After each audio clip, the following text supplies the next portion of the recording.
Cette année, le thème de la Journée mondiale de sensibilisation au tsunami est lutter contre les inégalités pour un avenir résilient. Elle vise à encourager tous les secteurs de la société à engager et collaborer à la réduction des risques. Vassan Kopemutu rappelle qu'il y a des alertes au tsunami dans l'océan Indien, mais souligne qu'il y a encore du travail à faire en matière de sensibilisation. Il faut organiser des exercices réguliers de simulation, souligne l'ingénieur en environnement. Aujourd'hui, on a un système d'alerte au tsunami qui est mis en place pour l'océan Indien.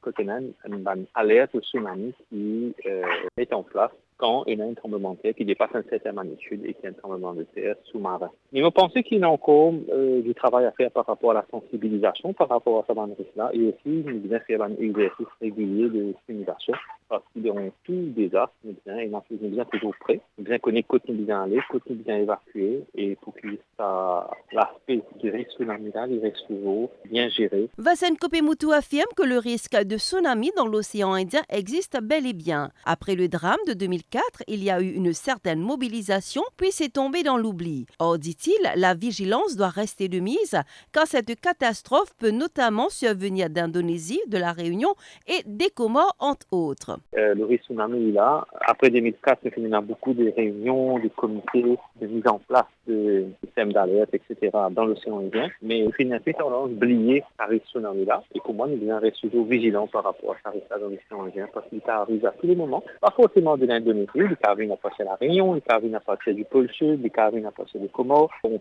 c'est un risque qui est présent et qui nous devons toujours vigilants par rapport à lui. L'ancien stratégiste de Greenpeace, Sunil Dwaka Singh, s'est appuyé sur le rapport Disaster Risk Management et Capacity Diagnosis paru en 2020. Ce document, Maurice reconnaît qu'il n'est pas prêt pour faire face à ce type de catastrophe. De plus, si un tsunami frappe le sud-ouest du pays, ce sera catastrophique.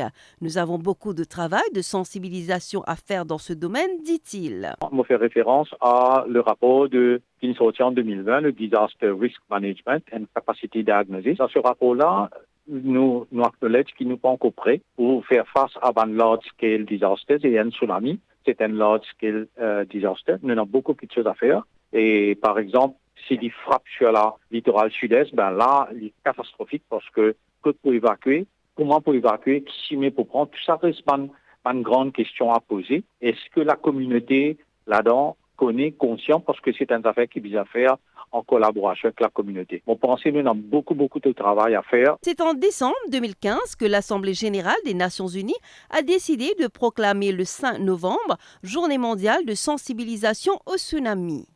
Pour plus de vidéos, cliquez sur like, abonnez-vous en cliquant sur subscribe et activez la cloche de notification pour rester informé.